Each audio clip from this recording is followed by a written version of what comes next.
Metre of law के इस channel में मैं आपका हार्दिक अभिनंदन करता हूं। आज का टॉपिक है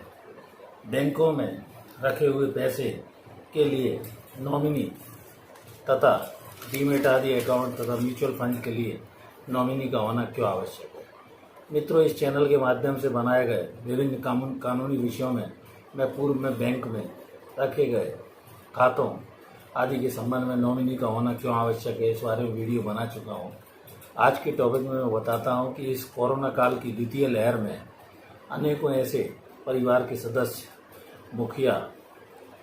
अनायास चले गए जिनके ऊपर पूरे परिवार का दार मदार निर्भर रहता था और इस कारण ऐसी आपदा आ पड़ी कि परिवार का आगे का अर्जन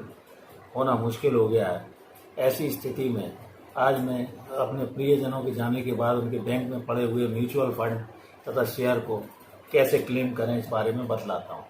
सबसे पहले स्थिति यह है कि अगर बैंक खाते में नॉमिनी उनके द्वारा बना दिया गया है और बहुत सारे फॉर्मेलिटीज़ में नॉमिनी वैसे तो बना दिया जाता है, अगर नॉमिनी नहीं है तो उसे क्लेम फॉर्म के साथ उसका मृत्यु प्रमाण पत्र तथा अन्य दस्तावेज जैसे चेकबुक है, डेबिट कार्ड है, नॉमिनी के जो भी KYC दस्तावेज हैं, कैंसल चेक है, मृतक के साथ संबंध होने के प्रमाण पत्र आदि बैंक के मैनेजर के समक्ष प्रस्तुत करने होंगे तथा यदि कोई FDRs वगैरह उनके नाम से हो जिसमें नॉमिनी व्यक्ति है तो इन सब दस्तावेजों को देने के बाद वह एक आवेदन देगा और इस आधार पर नॉमिनी के नाम से वो सारी दस्तावेजों को देखने के बाद बैंक उस पर नॉमिनी के रूप में, मृतक के नॉमिनी के रूप में उसका नाम अंकित कर देगा। मित्रों, दूसरी स्थिति यह आती है कि जहां पर बैंक खाते में अगर नॉमिनी नहीं रखा गया है तो क्या स्थिति होगी।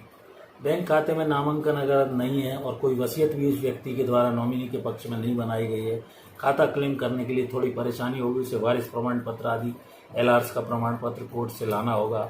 तथा वो प्रमाण पत्र बनवाने के बाद उसे क्लेम करना होगा। और इसमें जब भी वो कागजात जमा करते हैं, मामला अगर आसानी से नहीं निपटता है तो मतभेद होने पर संपत्ति का जो भी बंटवारा होगा वो उसमें कोर्ट ही तय करेगा बैंक के संबंध में। तीसरी स्थिति आती है कि जब जॉइंट अकाउंट अगर है, जॉइंट अकाउंट में जैसे 2 या 3 वो होल्डर होते हैं, जॉइंट 2 का भी हो सकता है, 3 का भी, 4 का भी, तो ऐसी स्थिति में यदि एक किसी भी मृतक की मृत्यु हो जाती है तो या तो सब जो भी अन्य जॉइंट अकाउंट होल्डर हैं वो मिलकर एक आवेदन दें और वो ऑपरेट कर सकते हैं। अगर अकाउंट जॉइंट है तो खाताधारक की मृत्यु के बाद उनका उपयोग वो जॉइंट अकाउंट वाले होल्डर का, जब तक कि जॉइंट लॉकर खाते में आपस में कोई उन्हें अड़चन नहीं है और जॉइंट खाता धारक की पहुंच के अंदर है, तो लॉकर आदि में भी वो लोग चाहें तो सहमति से खोल सकते हैं। विवाद होने पर कोर्ट द्वारा यह तय किया जाएगा कि जॉइंट अकाउंट में किसके नाम से क्या स्थिति बनेगी। इसके अलावा म्यूचुअल फंड और जो यूनिट हैं वो अगर मृतक के नाम से है तो नॉमिनी अगर उसमें बना रखा है उसने तो नॉमिनी के लिए उन्हें एक आवेदन देना होगा और वो प्रत्येक AMC को ट्रांसमिशन फॉर्म के साथ नॉमिनी का पैन कार्ड, आधार कार्ड और बैंक का जो भी कैंसल्ड चेक है वो सब देने होंगे और उसका मृत्यु प्रमाण पत्र आदि भी प्रस्तुत करना होगा। तो 2-3 माह के अंदर, सप्ताह के अंदर भी कर सकते हैं। वो म्यूचुअल फंड का पोलियो नॉमिनी के नाम से बैंक कर देती है। अब स्थिति आती है डीमेट खाते में, नॉमिनी है नहीं है। कई स्थिति डीमेट खाता जो खोला जाता है शेयर आदि के लिए, उसमें बॉन्ड्स, डिवेंचर आदि के लिए जो नॉमिनेशन होता है उसमें नॉमिनी को ट्रांसमिशन फॉर्म, पैन कार्ड, आधार कार्ड, बैंक का कैंसल्ड चेक आदि देना होता है और डीमेट का जो क्लाइंट मास्टर लिस्ट है उसके अनुसार मृतक प्रमाण पत्र आदि देने पर नोटराइज्ड वो कि उसकी मृत्यु हो गई, ब्रोकरेज फार्म उसको बैंक को देना होगा तो डीमेट खाते में नॉमिनी का नाम अंकित हो जाता है।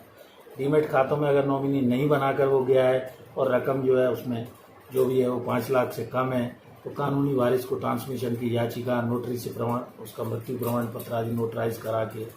और अधिक है अगर 5 लाख से तो हलफनामा आदि देना होगा।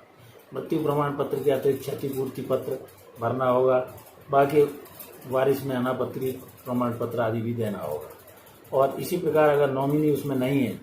तो क्लेम के लिए प्रत्येक एएमसी से संपर्क कर ट्रांसमिशन फॉर्म, क्लेम करने वाले का पैन कार्ड, आधार कार्ड, कैंसल चेक, मृत्यु प्रमाण पत्र आदि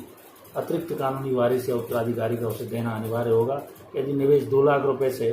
अधिक का है तो एक नोटराइज्ड हलफनामा भी देना होगा। और इस प्रकार अपने परिजन के जाने के बाद उनके बैंक में पड़े हुए पैसे, म्यूचुअल फंड और शेयर को आप क्लेम कर सकते हैं, क्योंकि ऐसी स्थिति में ये निवेश जबकि उसकी मृत्यु हो गई कैसे निकाला जाए, इस बारे में अर्जक जब चला जाता है बड़ी परेशानी होती है और बैंक के खातों में पड़े पैसों को क्लेम करने के लिए उसके जो भी वारिस होते हैं उन्हें अनावश्यक परेशानी झेलनी पड़ती है। इस परेशानी को दूर करने के लिए संभवतः जब भी खाता खुलता है तो बैंक में चाहे जॉइंट अकाउंट हो या सिंगल अकाउंट हो या म्यूचुअल फंड हो या एफडीआर हो, नॉमिनी का नाम अवश्य डाल देना चाहिए। अन्यथा आपके पैसे आपके मरने के बाद या उस व्यक्ति के मरने के बाद निकालने में अत्यंत परेशानी होती है और उसे बार बार बैंक के अधिकारियों की मान मनौवल करनी पड़ती है और उसे चक्कर बैंक में अनावश्यक काटनी पड़ती है। तो इस प्रकार मैंने इस वीडियो के माध्यम से बतलाया कि अपने परिजन के जाने के बाद उनके बैंक में पड़े पैसे, म्यूचुअल फंड और शेयर को कैसे आप क्लेम कर सकते हैं। Thank you for watching this video. मेरा आपसे अनुरोध है कि आपने अभी तक मेरे चैनल पैरामीटर ऑफ लॉ को सब्सक्राइब तो कर ही लिया होगा, यदि नहीं किया है तो please subscribe the channel parameter of law और इसे अपने मित्र परिचितों को लाइक शेयर अवश्य करें। Thank you for watching this video. नमस्कार।